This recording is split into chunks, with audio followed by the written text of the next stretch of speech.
So when we talk about STEAM, arts integration is a piece of a bigger puzzle. So for STEAM certification or just STEAM teaching, if you're at a school that's not seeking certification, that's okay, that's great. These are all still great practices that you can bring into your classroom.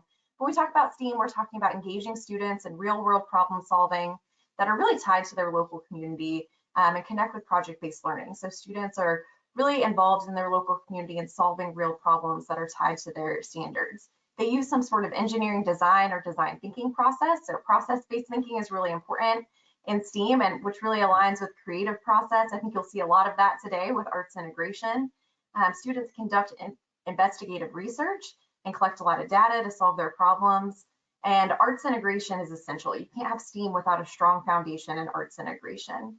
The arts are essential to the school culture. And in STEAM schools, there's this understanding and commitment to preparing students for future careers, knowing that whether students are going to become artists or not, that arts and design skills, theater skills are really essential to preparing our students to be successful in the 21st century workplace. And you are so lucky, you're in for a treat today. We have amazing presenters here in Georgia. We're so lucky to have incredible arts organizations, arts experts, at our fingertips to be these resources to support you in this work. So today is a teaser, but all of these organizations provide far more professional learning. So I encourage you to reach out to them, keep the conversation going, and definitely see what they have to offer beyond just this presentation today. All right, so with that, I'm going to turn it over to Brantley. All right, thank you, Megan. Like she said, my name is Brantley Sawyer. I am a third grade teacher at Pine Ridge Elementary, located in Harris County, Georgia. We are a STEAM certified school. We went through the STEAM process, certification process. It took us about 4 years, and we received our STEAM certification last January, I believe. Kind of gets all mixed up. But an integral part of STEAM, not STEM, is the arts integration. And for any regular education teacher, learning how to integrate the arts and to hold the arts to the same rigor as your regular education standards is quite the learning curve. So that's what we're kind of here to do for you guys today, because I know for me, the thing that made me feel the best about it was when I learned low prep, high yield strategies that you're going to hear from today.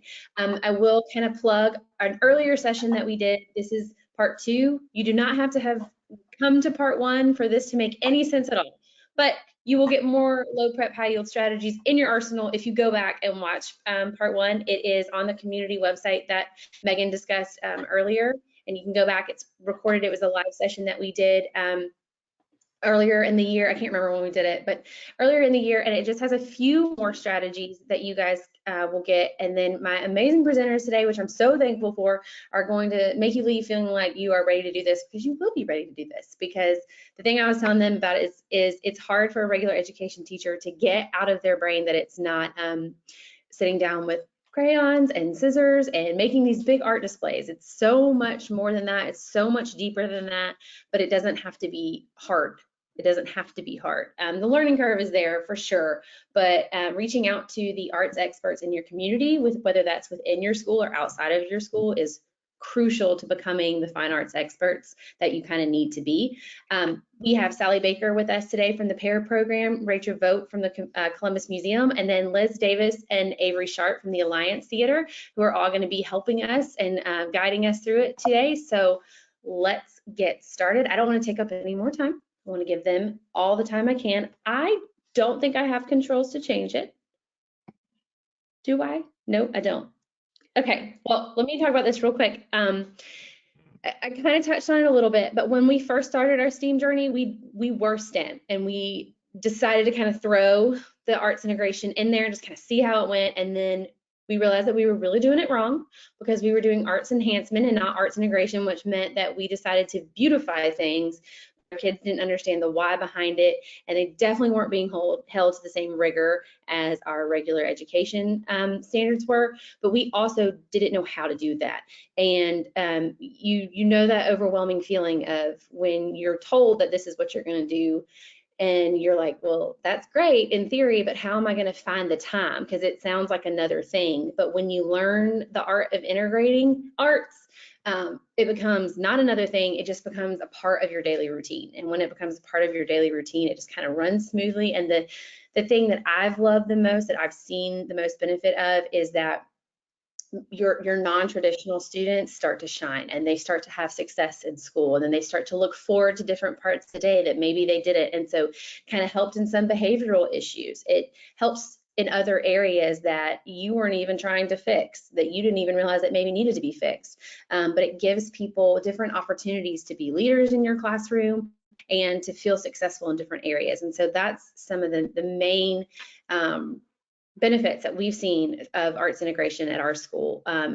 But it also does beautify your surroundings. That's the other thing. It makes your school a lot prettier than cinder blocks. So that being said, we really are going to get started. Megan, if you could bump us over. When she changes it blocks her, so it's a whole thing right now. One more, then we really are ready. There we go. Okay, we're going to get started today with Rachel. So go ahead, Rachel. Awesome. Thank you, Megan and Brantley, for that introduction. We're super excited to be here. And thank you all for joining us for round 2. As Brantley said, I'm Rachel Vogt. I'm the Academic Programs Manager from the Columbus Museum. And today we're going to be sharing with you some strategies that will help students represent abstract information in a very concrete way. And we're going to do this in a couple of different ways. We're going to model a strategy that helps represent information using the visual arts, so using our hands and our minds. We're going to also represent a strategy that incorporates the whole body, and then another strategy or two, depending on the time, that will help us represent information verbally, so using our voice. So all of these strategies, again, really focus on taking that abstract information and making it concrete. So keep that in mind as we go through. So the strategy that I'm going to present today is called model making. And I learned about this strategy from a nonprofit arts organization in Austin, Texas called MindPop. And I really love this strategy because it helps participants, it helps students do two things. It helps them generate ideas, and it helps them synthesize information about those ideas. So this strategy can really be used at any point in the unit, but I really love using it either at the end or kind of at different points in the middle, because it's a wonderful tool to help assess students' learning and see what ideas they're really grabbing onto and understanding. So I'm going to go ahead and run us through quickly the strategy, and then I'm going to come back and model it. And thank you, fellow presenters, for playing along with me. I think having your help is really going to make this strategy a little bit easier to visualize. So the first thing you're going to do with model making is give a prompt. And the prompt that we're going to use today when we demonstrate it, when we go through it, is going to be focused on upper elementary, 4th grade. So specifically, the visual art standard that we're using is asking students to engage in the creative process to generate and visualize ideas. So pretty one-on-one connection with what the strategy is created to do. And then we're also going to pair it with a science standard. So obtain, evaluate, and communicate information to demonstrate the water cycle. So we'll come back to that as we move into demonstrating the prompt. So first, you give out the prompt. You're going to make sure that it's a prompt that guides students to think about the objects or symbols that best represent that word, person, concept, or in our case, process that you're talking about. You're then going to invite the group to brainstorm ideas that reflect that prompt. So thinking about what are the important aspects of the water cycle? What is the water cycle? How might we represent those ideas 3-dimensionally? You will then hand out your art medium. Today we're going to use tin foil, but you can use clay, you can use newspaper, construction paper, pipe cleaners, anything at your disposal. This isn't meant to be a finished art piece. We are really creating a 3D sketch, if you will. So it's really low risk as well. After you hand out the art medium, it's important, especially if this is your student's first time doing the strategy, to spend a couple of minutes experimenting with the material, learning how it works. And then also you want to think about how much time you're going to give students to create this model. I recommend somewhere between 30 seconds to 2 minutes, no more than that, because remember, this is a sketch and you don't want students overthinking it. After students have completed their model, they're then going to share their models. If you were in the classroom, you might ask students to put them all on a single table. But here in this virtual platform, I'm going to ask participants to just hold them up, turn them around so we can see all angles. And then we're going to reflect about those elements, or about those models. And as in all arts integration strategies, reflection is really key. It's what helps tie it all together. All right, participants, so that was the quick and dirty. Are you guys ready? Everybody has their tin foil? All right, fabulous, thank you. Oh, that's all right, Avery, that is all right. Brantley and Liz are, they're going the extra mile. Oh, and Sally too. All right, fabulous, fabulous. Don't worry, Avery, no points taken off. You are still a star and you can still participate in other ways. All right, so coming back to our Georgia Standards of Excellence, thinking about 4th grade science. So our prompt is to create a model that illustrates, so remember we're talking about the water cycle, but specifically we want to create a model that illustrates the multiple pathways water may take during the water cycle. So there is our prompt. Let's go ahead and I think I can go ahead and pop that in the chat as well, and then Megan can share it.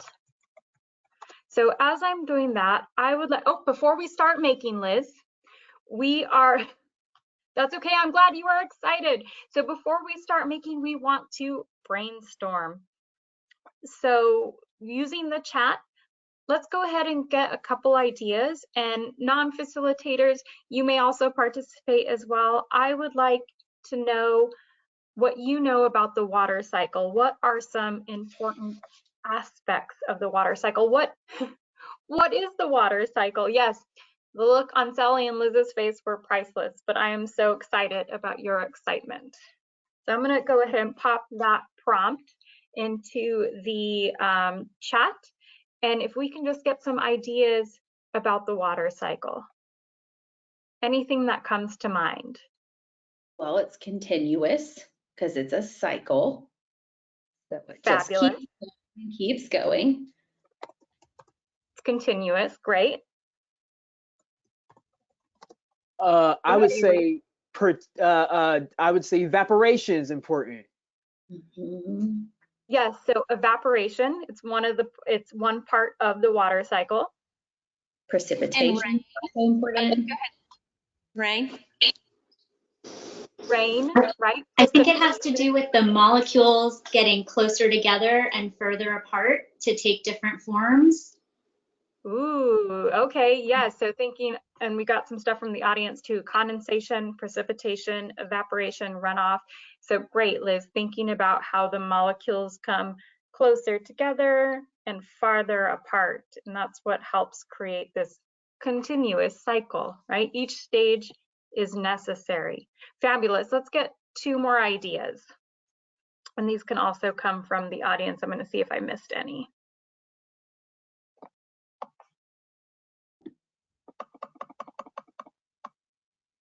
Evaporation. There's like the groundwater and like the runoff. Great, building off runoff. We've got the groundwater. All right, Brantley, we're going to take that as our 2, just in the interest of time. Oh, and transpiration from plants. Great. So really starting to bring in all our knowledge, everything that we think of when we hear the water cycle. So these are great ideas. Let's go ahead and narrow it down then, because I gave you a lot in that prompt. So let's create a model that specifically illustrates evaporation. So thinking about that one part of the water cycle. And in your classrooms, you can spend more time kind of really digging into this subject depending on where you are in your unit. But for now, we're going to pretend like we've spent more time. So now I would like to give you guys 30 seconds, real challenge again, in the interest of time. I think you can do, I think you got, oh, hold on, let me back up really quickly. Oh, and Sally's already gone. Hold on, Sally, hold your thought. Negative dojos all over the place. It's all good, it's all good. I forgot, I introduced it in our quick and dirty, but I forgot to introduce our foil, right? So just really quickly, everybody give me one way that you can use foil. What can you do with this material? You can bend You can it. use it to make noise. You can use it to make noise. You can also fold it, make nice crisp lines. What kind of techniques have you used, Sally? You can show me one. I'm tearing it. Absolutely. You can tear it, and then you can even put it back together, right? So it's a very versatile museum. Versatile medium. All right, I know you guys are super excited. Sally's ready to go. So your 30 seconds starts now. Create a model that illustrates something about evaporation. It's all right, Brantley, this is a sketch. There are no right and wrong answers, right or wrong answers. That's really good because I definitely got a wrong one. Wrong answers are helpful also. That's right. We don't have wrong. We learn through our failures. Exactly. I don't know. So thinking about evaporation, thinking about rain, thinking about those molecules coming closer and farther. Oh, okay, your 30 seconds is up. I know, that went so fast. And it's all right, Brantley. You can still participate in other ways. So for those who created a model, would you please hold that up for us to see? Oh, I created a model. I just don't have an explanation for it. Okay. Oh, wait, I can think of one. I can think of one. I got it. You can think of one. I got it. Ooh. All right. I love this. I love this. All right. Thank you guys for creating these models.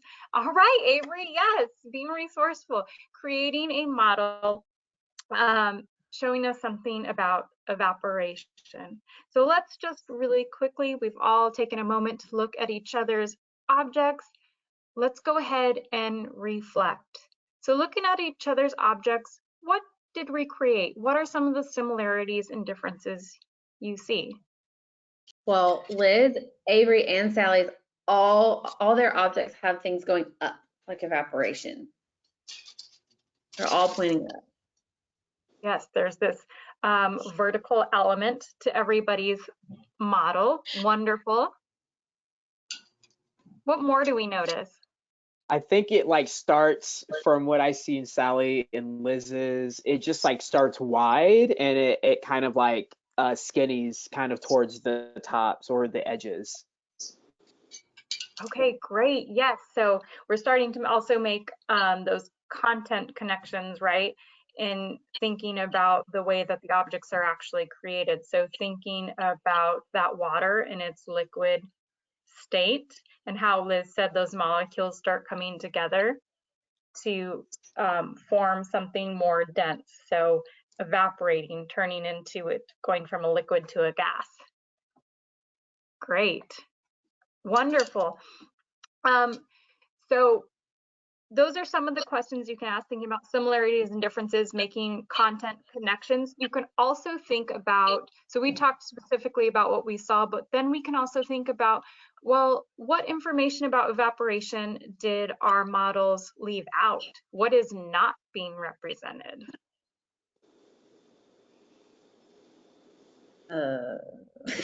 Any ideas? You don't have to. This is just an example. Well, I'm stumped. Somebody said, and I'm not sure what question they were responding to, but reflection. Well, maybe like in terms of what information is left out, I'm thinking about like, I don't know where the water came from others' models. So was it pond water, or was it water in a puddle, or was it water in somebody's cup on their nightstand? I don't know what the source was for that water that's evaporating. Great, so thinking about where the water came from, and somebody in the audience also said something that's missing from our models is that idea of heat. So what's causing those molecules to come? Tell Brantley. Okay, I'm modeling the student who really wasn't paying attention and then somehow has gotten it right. They're about to explain their way out of it, and you get really frustrated because you're like, oh, I thought I was going to catch them not paying attention. That's me. So mine is representing the hot pavement, and the water that hits it is going to evaporate right off of it. Because I'm using my background knowledge of heat energy from my 3rd grade teacher, who was phenomenal. Must have been Miss Sawyer. Oh, fabulous. See, look at that. Building on prior information. I absolutely love that. Wonderful. And then finally, so you can make observations about the physical aspects of the sculptures. You can make those content connections, and then you can also make some personal connections. So asking students to maybe think about how their own thinking changed as they were creating those models. So I don't know if anybody has some ideas how their thinking changed. I know Brantley's definitely became deeper and more expansive. Yes, it did. But also seeing how everyone else is, as soon as I saw it, then I was like, oh yeah, well that's how you would model evaporation, which could help for further model making task. You know, seeing the way someone else thinks for someone who might be stumped like me, it helped me to see it and view it and reflect it, not just be done with the task and then you move on. Exactly. It's really helpful to see how other people model that information. So that way we can start crowdsourcing that kind of information and help creating that understanding together. And it's also really important to see that there is not one answer to that question, right? There are multiple right answers, and everybody's contribution added to that conversation that we were having.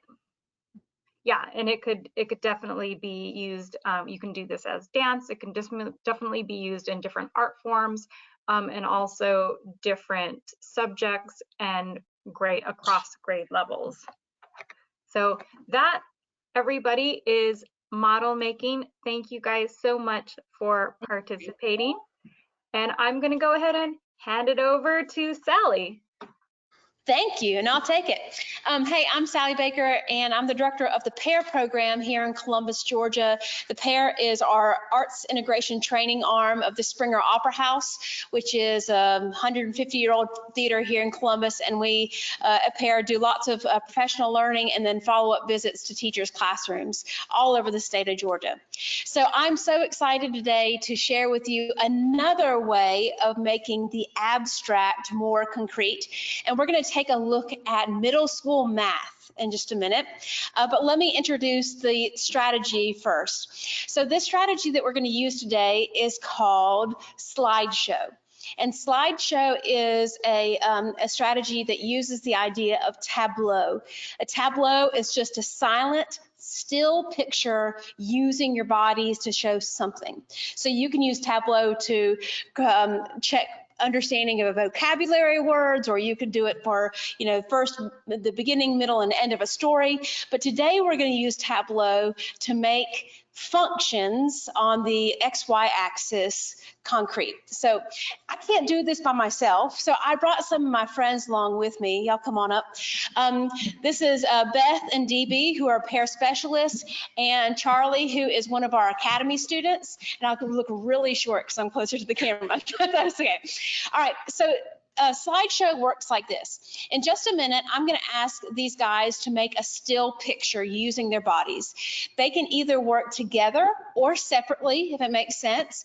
And I'm going to ask you to close your eyes and let them get into position, and then you'll open. So the reason we call it slideshow is kind of like a camera lens that closes and opens, or when you're changing slides in a slideshow, there's that moment that you don't see anything and then that thing is revealed. So I'm going to jump straight into the content because of the time limitation today, and then we'll talk about maybe how we could use slideshow in another subject that's not 8th grade math. But boy, 8th grade math, you teachers are saints. Okay, here we go. So I'm going to ask you guys first, and they talked about this beforehand. I would allow students to talk about this beforehand because it's hard to create things on the fly. All right, guys, if you'll close your eyes, audience, and can you please create a slideshow of a positive statue? Now, you know we're teaching drama, so we're thinking about how drama relates to math. And you could open your eyes. So this is a positive statue. Open your eyes. Good. And close your eyes. Now a negative statue, Beth DB, Charlie. Great. And open your eyes, audience. There's a negative statue. And if we were taking our time with this, we would read these images, talk about how their body positions changed, how their faces changed. And we're drawing on that drama standard of students are acting by communicating and sustaining roles in formal and informal situations. Okay, good, and relax, guys. Now I want you to create, don't move yet, create a slideshow of an X and Y axis, the X and Y axis. So I would do this in the middle of a lesson. They already know what an X and Y axis looks like. We are just making it a little more concrete because we're putting it on its feet. All right, so close your eyes, X and Y axis, go. Okay, and open your eyes.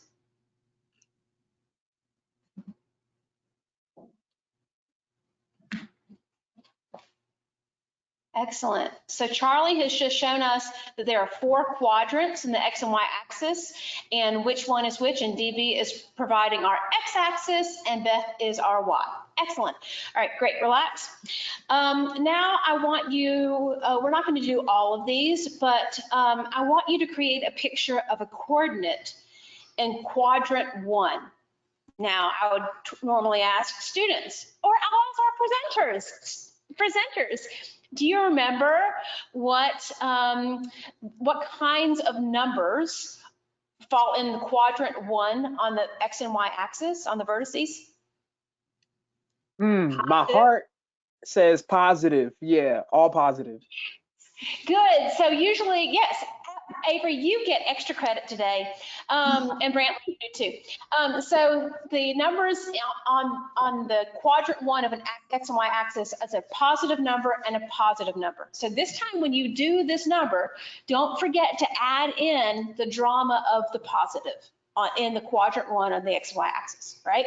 Good. Close your eyes, audience.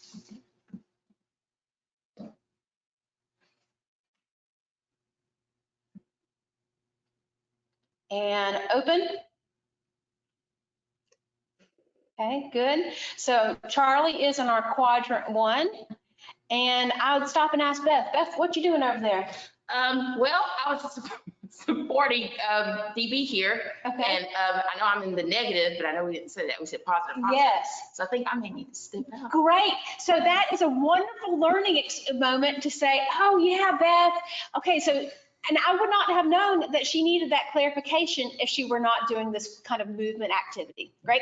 And close your eyes, audience. We're going to do, let's do a coordinate in quadrant 3, which is our negative quadrant. Okay. So quadrant 3.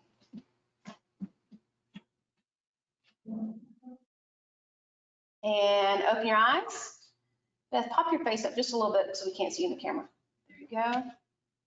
Good. So Beth is showing us a negative statue in quadrant 3. Great. And close your eyes again. Now this time, guys, I want you to create a function, which is a set of 2 quadrants. And like we've been talking about in class, a function has a slope. All right. So I want you to create an x and y axis with coordinates 3, 4, positive 3, positive 4, and coordinate negative 5, 6. Okay.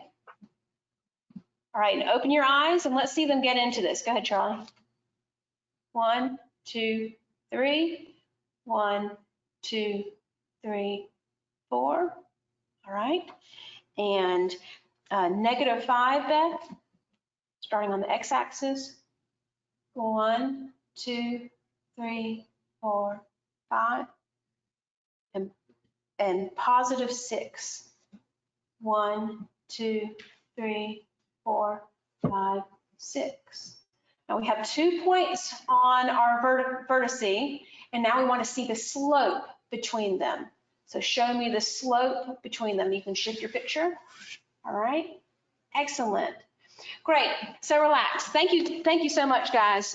So it's not rocket science. So I'm sure you have to know X and Y axis to know rocket science. I don't know rocket science. So, but it's just a concrete visual way to help represent the positive and negative spaces on X and Y axis. Now, if I were a 5th grade science teacher, I would love to use slideshow to demonstrate constructive or destructive forces, thinking about how we can use our bodies as landforms or as natural, like seismic activity, that kind of thing, and show the change in landforms. If I were a high school science teacher, I started thinking about physics today, and it's been since 1998 that I've thought about physics, but started thinking about physics and how cool slideshow would be to use as a strategy to reinforce Newton's laws, thinking about inertia and opposite and equal and opposite reactions, and what happens when objects are moving in the same direction with different velocity. All of those questions that honestly, I don't really understand the content anymore, but I do understand how the art can make it concrete for students. Even just standing up and doing it helps students feel this in their body, and they remember that when they are in this quadrant, they had to give this, happy yay kind of reaction because they were in a positive quadrant. Then, like Rachel said, the reflection is so important, and questions that I might follow up with are something like, I would ask the audience, what about the actors' positions communicated the title of the values of the tableau? What do you notice about the slope as a result of their moving to different coordinates? And then from there, you could do the math to find the slope. So thank you so much. I'm sure if there are questions, I will see them. And I'm going to turn it over to... We're good on questions. We're good. Yeah. I'm turning it over to Liz and Avery for their work. Great. Thank you so much, everyone, for having us here. So just to recap kind of where we started and where we're going, we started with Rachel, who showed us how to use our hands in arts integration. We moved to Sally, who showed us how to use our bodies in arts integration. And the last thing we'll do today is show you how you can use your voice to illustrate different characters in arts integration. So I am here on behalf of the Alliance Theater Institute, which is the branch of the education department within the theater that partners with districts and schools. And we could not do this work without our amazing teaching artists, of whom Avery Sharpe is one. and he's going to lead us through 2 different improv games today. So take it away, Avery. All right. So the awesome thing about improv, it sits directly in that cross section of low prep and high reward, because you literally don't need anything. But there are a few guidelines that if we have a room of students who aren't necessarily used to doing improv, there's some guidelines that is going to help us have the best time that we can. There's 4 guidelines, and the first one is this idea of yes and, right? So it's a good thing to encourage everybody, just go along with the flow, right? Don't block anything. If an idea is presented to you, just go along with it, because it's going to make everything better. And so that's rule number 1, yes and.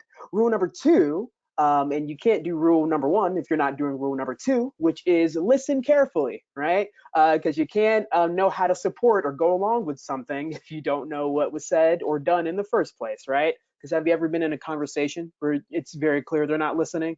It's a train wreck for everybody involved, right? So let's listen, because that's how we do improv. And rule number 3, follow your impulses. What are impulses, you ask? Well, those are just the first thing that comes to your mind, right? You're ending and you're listening carefully.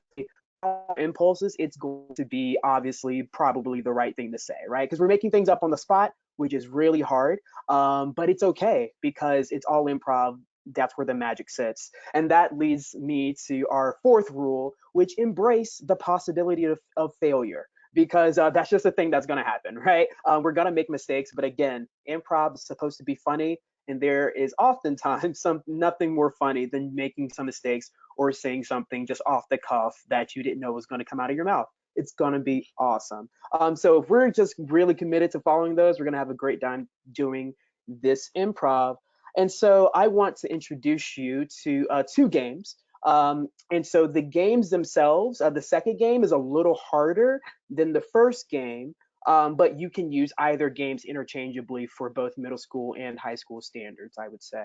And so the first game is going to be called Fred the Frou-Frou, and Sal the Silly. And so we are going to need 3 volunteers to play this game. And I have me and Liz and Brantley are going to be our 3 volunteers for this game. And so Liz is going to be our host. And so this would often be a teacher or whoever is facilitating the instruction. And so you can, and so what we're going to do is Fred or Frida, the Frou-Frou, and that would be played by Brantley. They're going to be an expert on some type of topic. And the point of this game, it's supposed to be silly.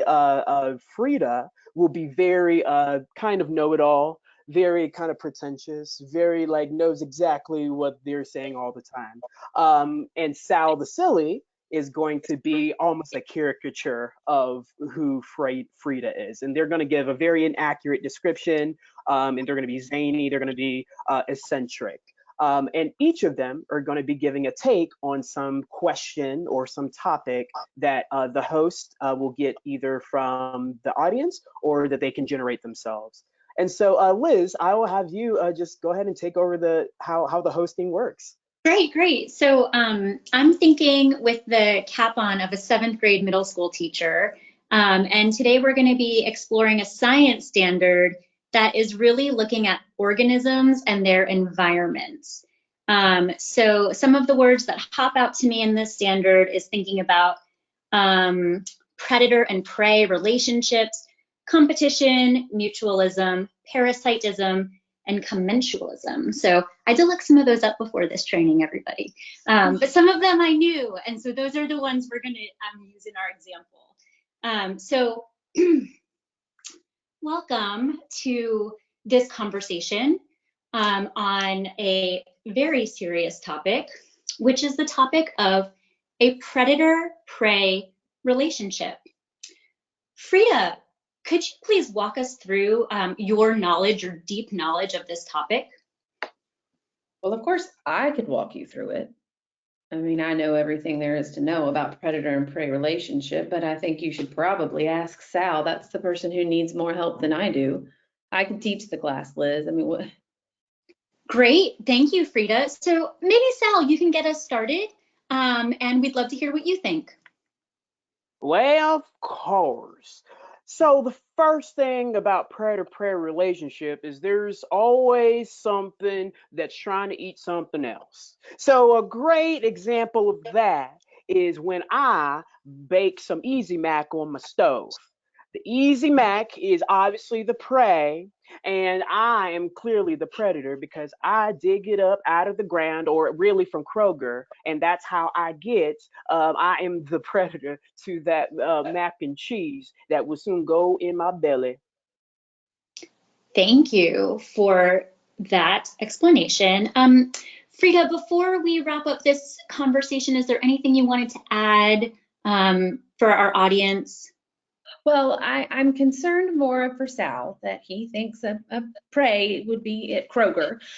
Yes, but he did have some points in that he said that a predator and prey relationship is one thing trying to eat another. However, he's not a predator to his Easy Mac. Now, if he's just going out into the wild and finding Easy Mac, then that's something we need to talk to his gardener about, because I can't imagine what he might be planting if he is finding Easy Mac outside. Predator and prey relationship would be a whale eating the krill that it sees, because that's a larger animal going after a smaller animal. Sal, do you understand that now, Sal? I understand how food chains work, and Kroger is a great food chain. And that's what Great, predator. folks. Well, we're going to wrap up that conversation for today. Thank you so much for dropping some knowledge for us all. And then just kind of switching back to my teacher hat, the theater standard that we're looking at is we're asking our students to compare and contrast character types. And so you could have some great follow-up debrief discussion around tell us what Frida was like in that conversation, what were some of the specific words that she chose, what were some of her inflections or the way she moved her body that made you know that she was that type of character versus Sal the silly. So some great unpacking about what are the truths, what are the mistruths, and what are those two characters presented. So that is game number 1. Absolutely. And I would say in terms of reflection too, just really being prescriptive as well about maybe some of the details that were missing in each of their explanations about predator-prey relationship or whatever standard that you were trying to teach the students in that regard. And that brings us to game number 2, which is a slightly harder game, but still the same basic concept of there's an expert, and this expert is called Dr. Blank. And the thing about Dr. Blank is they're still going to be giving an explanation about whatever topic that is chosen by the host. And our host will be Liz, and I will be playing Dr. Blank. And the catch with Dr. Blank is the host has the power to emotionally manipulate Dr. Blank. And so, so the host will ask Dr. Blank a question, and then the host will also endow Dr. Blank with a certain emotion that the host will get beforehand, and Dr. Blank will have to answer in that emotional state or state of being. And that is literally the game. So it's about accessing those characters and using different vocal inflections to also communicate information. So yeah, we can give you a go and see what that looks like. Liz. Great. Okay, and before we get started, Rachel and Sally, could you each give me 2 different emotions or states of being? Surprised. Thank you. And exhausted. Ooh, that's good. Okay. And let's get one more, Sally. How about honored? Ooh, I love that. Great. Okay.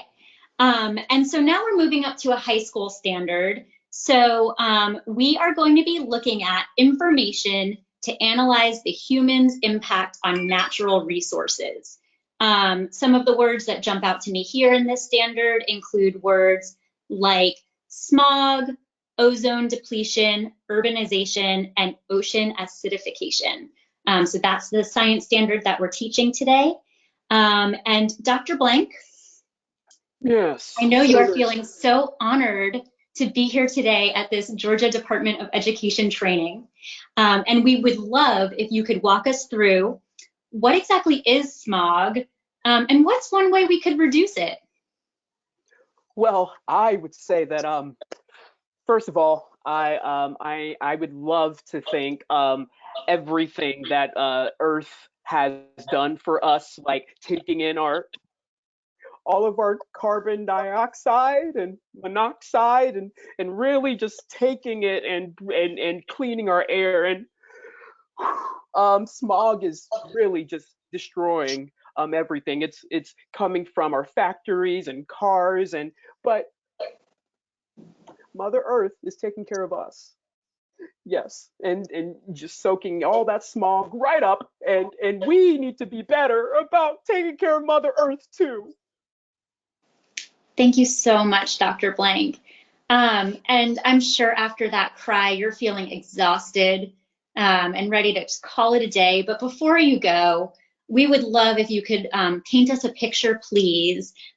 We'd like to know about urbanization and what does it look like when a community transitions from a rural to an urban environment.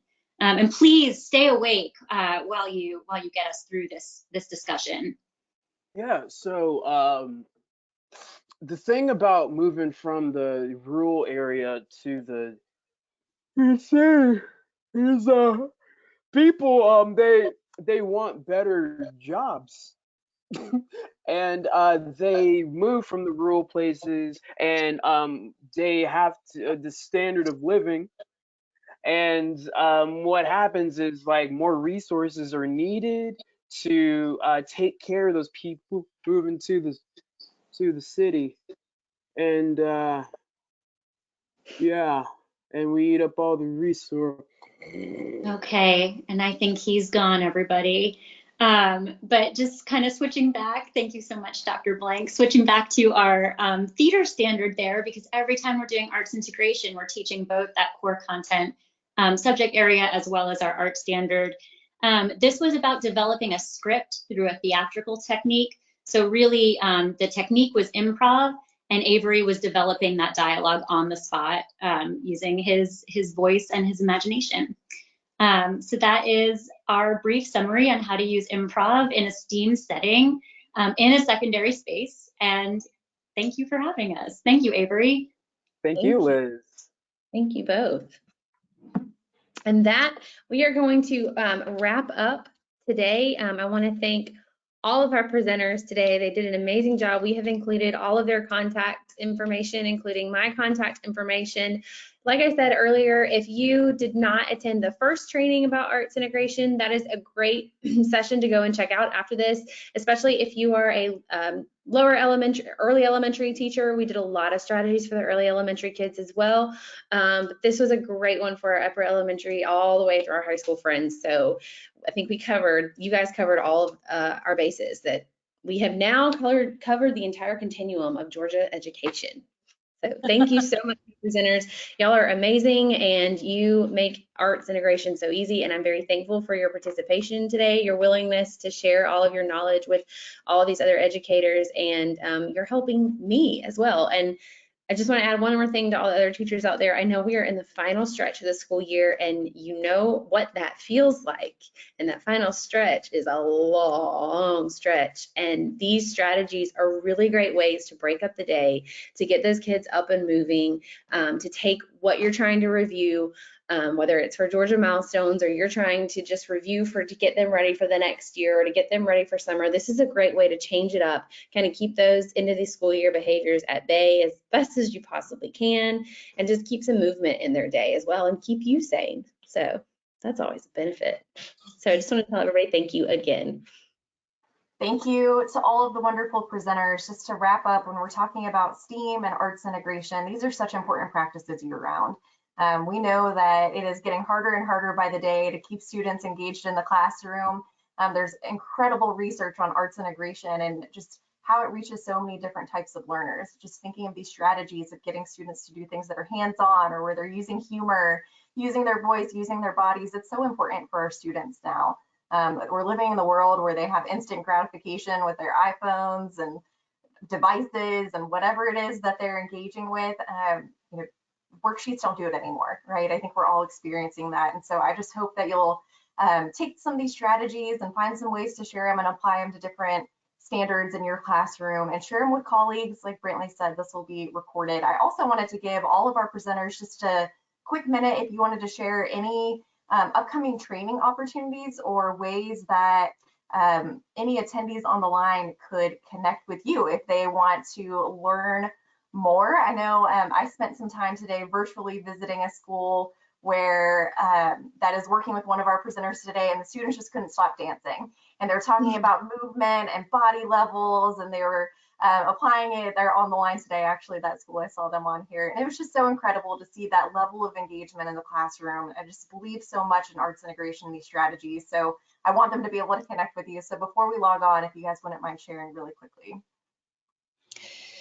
Sure. Earlier today, we had a training with a school almost all the way to Savannah, across the fattest part of the state, and with actually middle school math. So we are happy to do virtual trainings, and we're also happy to do classroom sessions if the teacher needs to see something in person. So if you would like for us to do a slideshow or any of these strategies over the computers, let us know.